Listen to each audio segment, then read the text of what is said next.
मुख्यमंत्री सुखविंदर सिंह सुक्खू ने कहा कि ये चुनाव कोई आम चुनाव नहीं है, बल्कि यह जन बल और धन बल की लड़ाई है।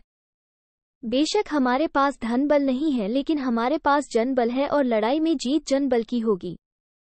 मुख्यमंत्री वीरवार को कुटलैहड़ विधानसभा के दौरे पर थे, जहां उन्होंने कांग्रेस के प्रत्याशी विवेक शर्मा के पक्ष में प्रचार करते हुए जनसभा को संबोधित किया। बंगाणा में जनसभा को संबोधित करते हुए मुख्यमंत्री सुखविंदर सुक्खू ने बागी विधायकों पर निशाना साधा। सुक्खू ने कहा कि जो कांग्रेस के चुनाव चिन्ह पर जीतकर कांग्रेस के नहीं हुए, वो भाजपा के कहां से होंगे। उन्होंने कहा कि ये 6 बागी खुद तो हारेंगे ही और भाजपा के 4 लोकसभा प्रत्याशियों को भी हराएंगे। मुख्यमंत्री ने कहा कि आजादी के इतिहास में हिमाचल की जनता ने पहली बार जनमत से चुनी हुई सरकार को गिराने का नाकाम षड्यंत्र देखा। उन्होंने कहा कि जनता भलीभांति जानती है कि किस तरह से सत्ता के लोभी दल भाजपा ने धनबल से पहले राज्यसभा सीट जीती और फिर धनबल से सरकार को गिराने का प्रयास किया। उन्होंने चुटकी लेते हुए कहा कि पूर्व मुख्यमंत्री जयराम ठाकुर का वो कोट पैंट दर्जी के पास ही रह गया, जो उन्होंने मुख्यमंत्री की शपथ लेने के लिए सिलवाया था। सुक्खू ने कहा कि पूर्व मुख्यमंत्री यह भूल गए कि जनबल की ताकत धनबल से कहीं ज्यादा होती है। अब जनता 6 बागियों और भाजपा के 4 लोकसभा प्रत्याशियों को जनबल की ताकत दिखाएगी। इससे पहले हमीरपुर संसदीय सीट से कांग्रेस के प्रत्याशी सतपाल रायजादा ने कहा कि जिस भाजपा के सांसद को जनता ने इतने बहुमत से जिताकर दिल्ली भेजा था, वो जनता की आवाज को उठाने में नाकाम साबित हुए। हिमाचल में इतनी बड़ी त्रासदी का प्रदेश के शेरदिल मुख्यमंत्री सुखविंदर सिंह सुक्खू ने हिम्मत से सामना किया।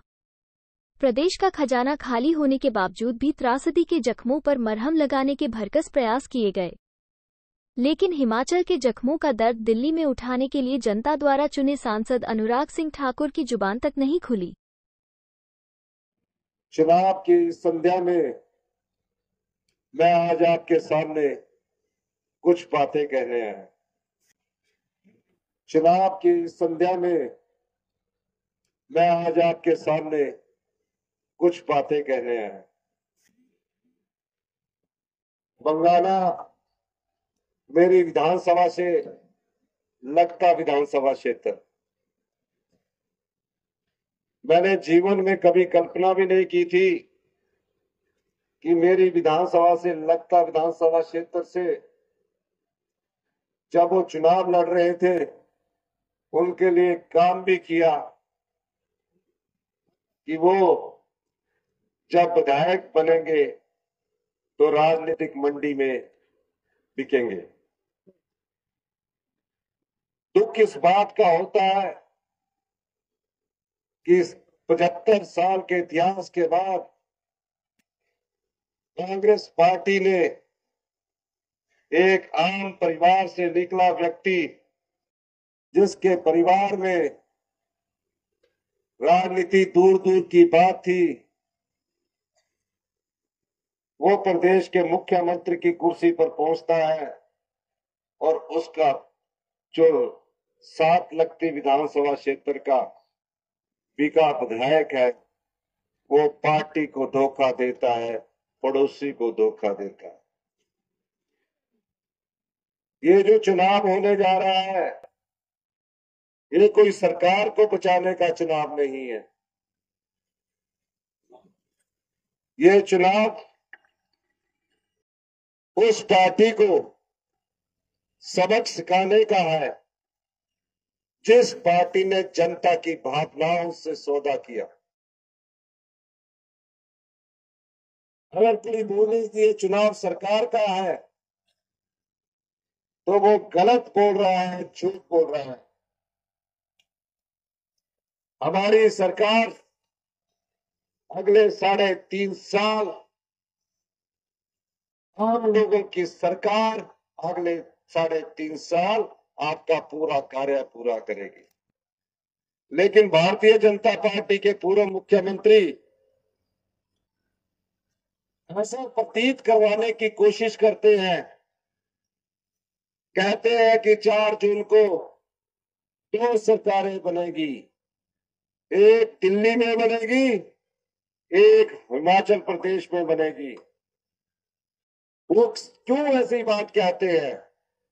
वो इसलिए कहते हैं जो हिमाचल प्रदेश में ये 4 लोकसभा और 6 विधानसभा सीटों पर चुनाव होने जा रहे हैं, वो ये जान गए हैं कि ये चुनाव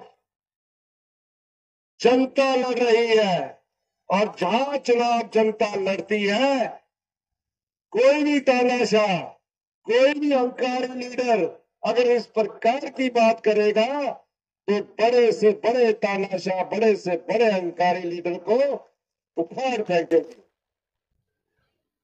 और ये आपके क्षेत्र का विधायक, मैं इससे बार बार कहता रहा, इस बिके हुए विधायक ने मेरा एक भी कार्यक्रम बंगाणा विधानसभा क्षेत्र में नहीं करवाया। मैंने कहा, पड़ोसी हूं, जो मांगोगे वो दूंगा। मेरे पड़ोसी होने के नाते दुख सुख में आप ही मेरे साथ आएंगे, बंगाणा के लोग ही मेरे साथ आएंगे। पर मुझे क्या पता था कि ये तो भारतीय जनता पार्टी से सौदेबाजी कर रहा है।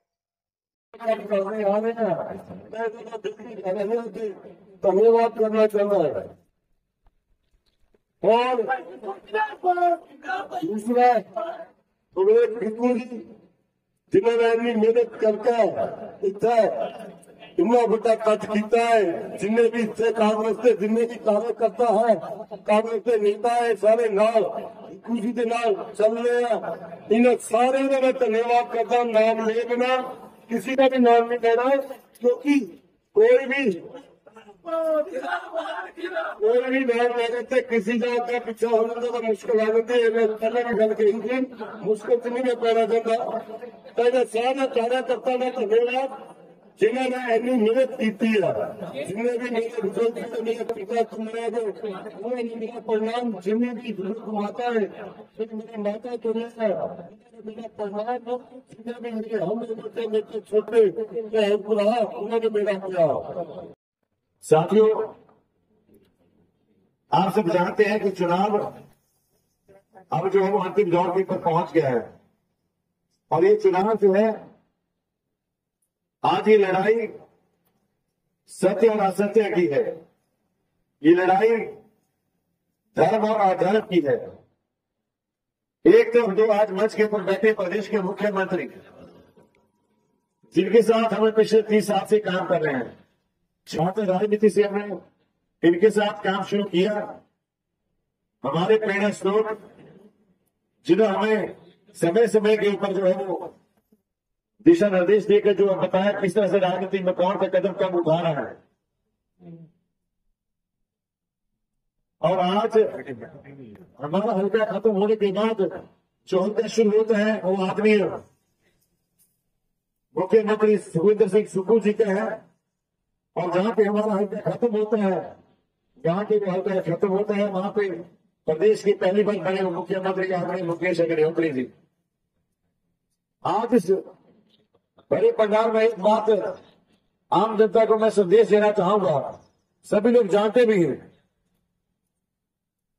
बात की जाती है प्रदेश के मुख्यमंत्री की। पहली बार हमीरपुर पार्लियामेंट से, निचले हिमाचल से एक ऐसे परिवार के लोगों को मुख्यमंत्री और मुख्यमंत्री बनने का मौका मिला जो एक साधारण परिवार से निकले थे।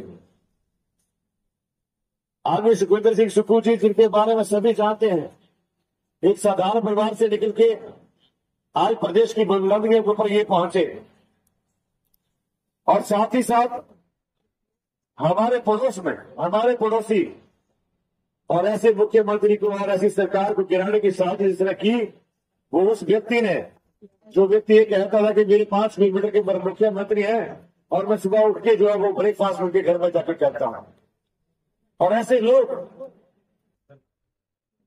जो देवभूमि में, जहां पे कोई व्यक्ति किसी के साथ बैठ भी जाए, दो पल बैठ भी जाए, चाहे का कप भी पी ले, वो उसका भी सम्मान रखता है।